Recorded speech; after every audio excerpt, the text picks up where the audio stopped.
It can be rightfully said that today's generation lives on the internet, and we general users are almost ignorant as to how those random bits of ones and zeros reach securely to our computer. It's not magic, it's work and sweat that makes sure that your packets reach to you unsniffed. Today, I, Arya Paul from Edureka, I'm here to tell you guys about how cybersecurity makes this all possible. Now, before we begin, let me brief you all about the topics that we're going to cover today. So basically, we're going to ask 3 questions that are important to cybersecurity. Firstly, we're going to see why cybersecurity is needed. Next, we're going to see what exactly is cybersecurity. And in the end, I'm going to show you all through a scenario how cybersecurity can save a whole organization from organized cybercrime. Okay, so let's get started.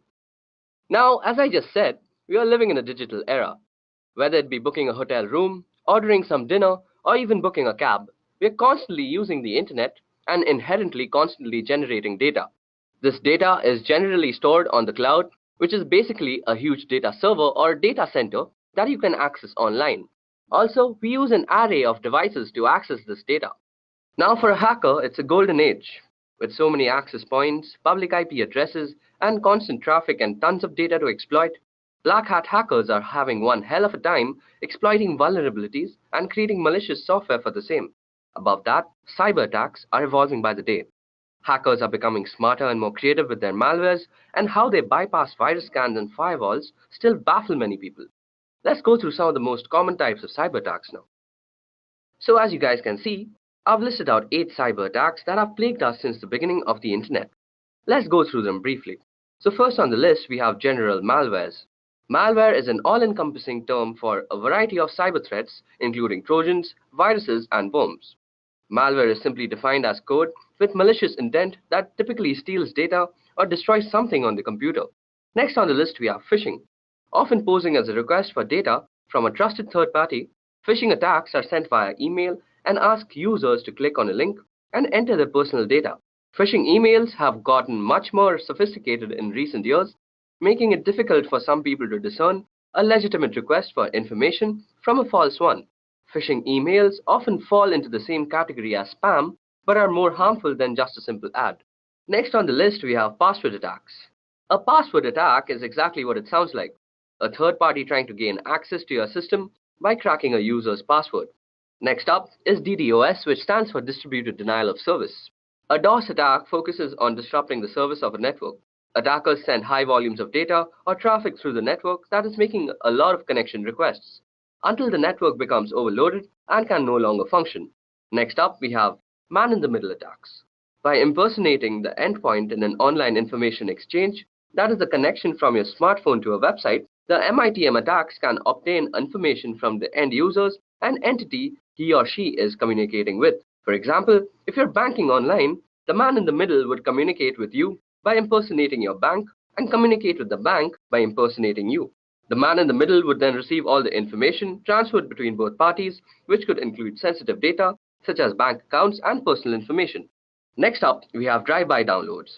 Through malware on a legitimate website, a program is downloaded to a user's system just by visiting the site. It doesn't require any type of action by the user to download it actually. Next up, we have maladvertising, which is a way to compromise your computer with malicious code that is downloaded to your system when you click on an affected ad. Lastly, we have rogue softwares, which are basically malwares that are masquerading as legitimate and necessary security software that will keep your system safe. So as you guys can see now, the internet sure isn't a safe place as we might think it is. This not only applies for us as individuals, but also large organizations. There have been multiple cyber breaches in the past that has compromised the privacy and confidentiality of our data. If we head over to the site called Information is Beautiful, we can see all the major cyber breaches that have been committed. So as you guys can see, even big companies like eBay, AOL, Evernote, Adobe have actually gone through major cyber breaches, even though they have a lot of security measures taken to protect the data that they contain. So it's not only that small individuals are targeted by hackers and other people, but even bigger organizations are constantly being targeted by these guys. So after looking at all sorts of cyber attacks possible, the breaches of the past, and the sheer amount of data available, we must be thinking that there must be some sort of mechanism and protocol to actually protect us from all these sorts of cyber attacks. And indeed, there is a way, and this is called cybersecurity. In a computing context, security comprises of cybersecurity and physical security. Both are used by enterprises to protect against unauthorized access to data centers and other computerized systems. Information security, which is designed to maintain the confidentiality, integrity, and availability of data, is a subset of cybersecurity.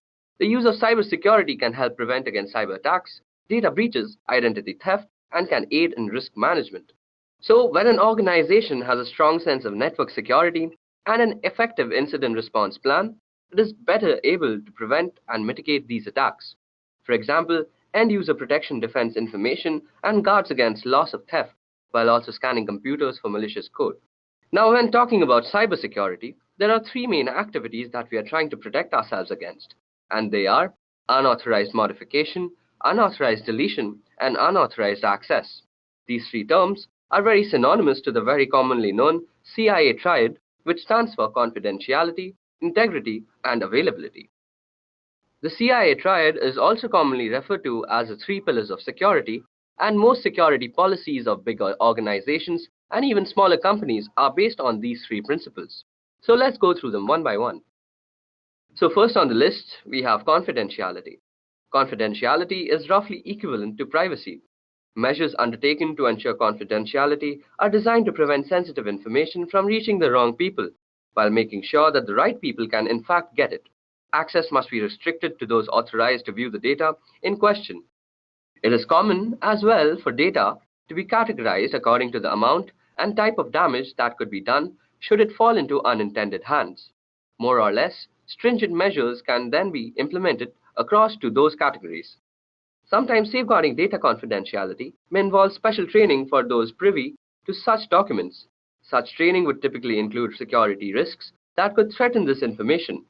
Training can help familiarize authorized people with risk factors and how to guard against them.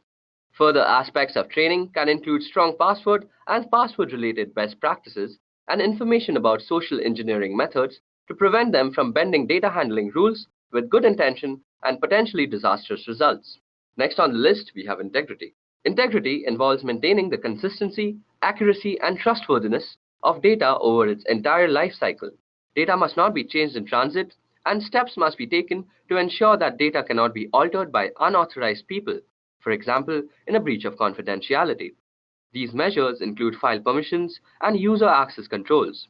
Version control may be used to prevent erroneous changes or accidental deletion by authorized users becoming a problem.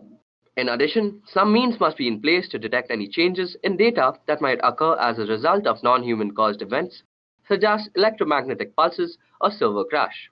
Some data might include checksums, even cryptographic checksums for verification of integrity. Backup or redundancies must be available to restore the affected data to its correct state. Last but not the least is availability. Availability is best ensured by rigorous maintaining of all hardware, performing hardware repairs immediately when needed, and maintaining a correctly functional operating system environment that is free of software conflicts. It's also important to keep current with all necessary system upgrades. Providing adequate communication bandwidth and preventing the occurrences of bottlenecks are equally important. Redundancy, failover, and even high availability clusters can mitigate serious consequences when hardware issues do occur.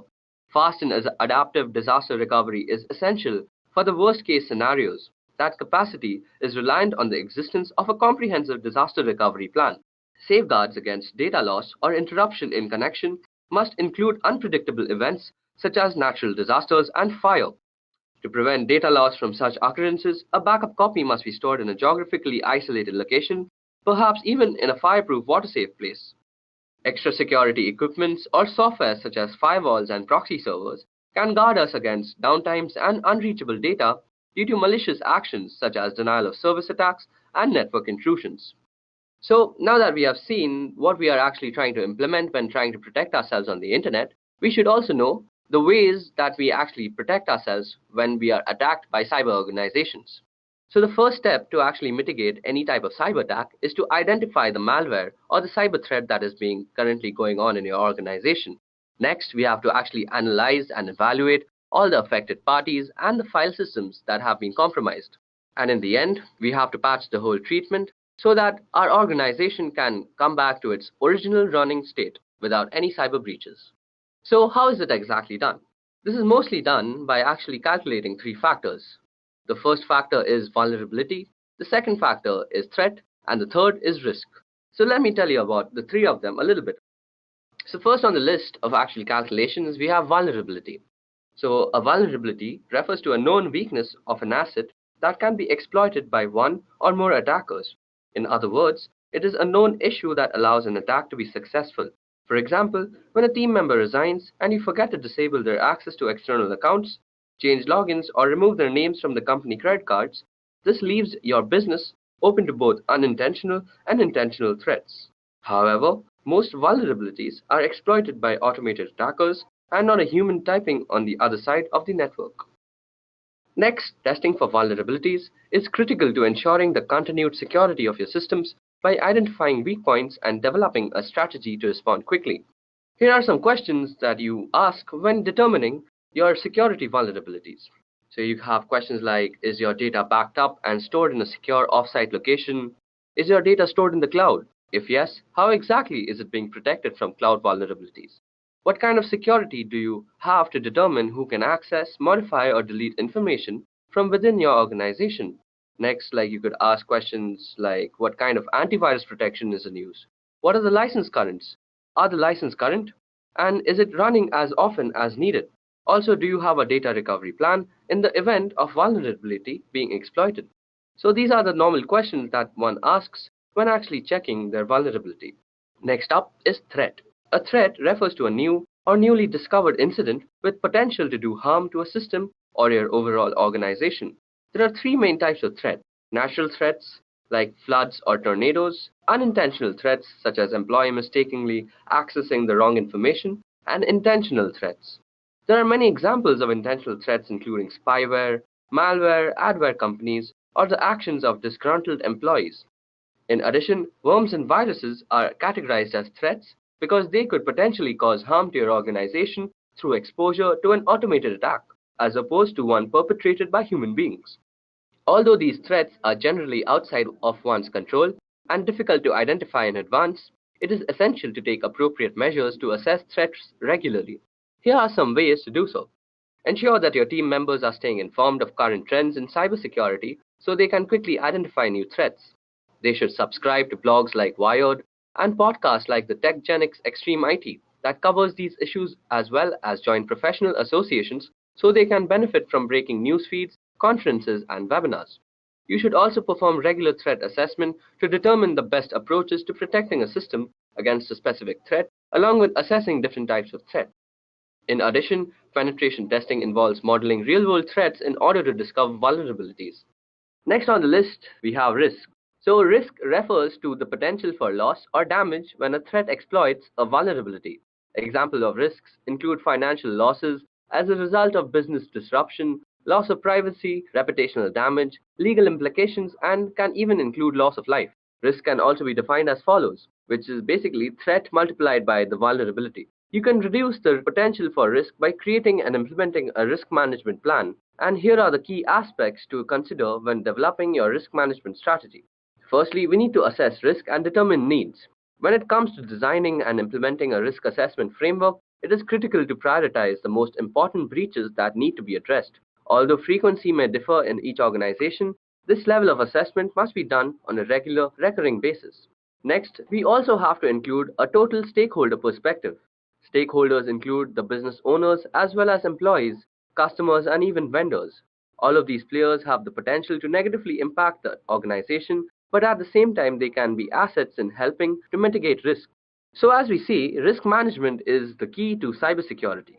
So now let us go through a scenario to actually understand how cybersecurity actually defends an organization against very manipulative cybercrime. So cybercrime, as we all know, is a global problem that's been dominating the news cycle. It poses a threat to individual security and an even bigger threat to large international companies, banks, and government. Today's organized cybercrime far outshadows lone hackers of the past, and now large organized crime rings function like startups and often employ highly trained developers who are constantly innovating new online attacks. Most companies have preventative security software to stop these types of attacks, but no matter how secure we are, cybercrime is going to happen. So meet Bob. He is the chief security officer for a company that makes a mobile app to help customers track and manage their finances. So security is a top priority. So Bob's company has an activity response platform in place that automates the entire cybersecurity process. The ARP software integrates all the security and IT software needed to keep a large company like Bob's secured into a single dashboard and acts as a hub for the people, processes, and technology needed to respond to and contain cyber attacks. Let's see how this platform works in the case of a security breach. While Bob is out on a business trip, irregular activity occurs on his account as a user behavior analytics engine that monitors account activity, recognizes suspicious behavior involving late-night logins and unusual amounts of data being downloaded. This piece of software is the first signal that something is wrong. An alert is sent to the next piece of software in the chain, which is the Security Information and Event Management System. Now, the ARP can orchestrate a chain of events that ultimately prevents the company from encountering a serious security disaster. The ARP connects to a user directory software that Bob's company uses, which immediately recognizes the user accounts belong to an executive who is out on a business trip and then proceeds to lock his account. The ARP sends the incident IP address to a threat intelligence software which identifies the address as a suspected malware server. As each piece of security software runs, the findings are recorded in the ARP's incident, which is already busy creating a set of instructions called a playbook for a security analyst to follow. The analyst then locks Bob's accounts and changes his passwords. This time, the software has determined the attempted attack came from a well-known cybercrime organization using stolen credentials. Bob's credentials were stolen when the hacker found a vulnerability in his company's firewall software and used it to upload a malware-infected file. Now that we know how the attack happened, the analyst uses the ARP and identifies and patches all the things. The ARP uses information from Endpoint Tool to determine which machines need to be patched, recommends how to patch them, and then allows the analyst to push the patches to all the computers and mobile devices instantly. Meanwhile, Bob has to alert the legal departments of the breach, and the ARP instantly notifies the correct person of the situation and the status of the incident after the attack is contained. And Bob's account is secured. The analyst then communicates which data may have been stolen or compromised during the incident. He identifies which geographies, jurisdictions, and regulatory agencies cover the users and information affected by the attack. Then the ARP creates a series of tasks so the organization can notify the affected parties and follow all relevant compliances and liability procedures. In the past, a security breach this large would have required Bob's company to involve several agencies and third parties to solve the problem, a process that could have taken months or longer. But in a matter of hours, the incident response platform organized all of the people, processes, and technology to identify and contain the problem, find the source of the attack, fix the vulnerability, and notify all affected parties. And in the future, Bob and his team will be able to turn to cognitive security tools. These tools will read and learn from tens of thousands of trusted publication blogs and other sources of information. This knowledge will uncover new insights and patterns, anticipate and isolate, and minimize attacks as they happen, and immediately recommend actions for security professionals to take, keeping data safe and companies like Bob's out of the headlines. Okay guys, I hope you all learned something about cybersecurity today and why it is so essential in today's world. That's it from me. Goodbye.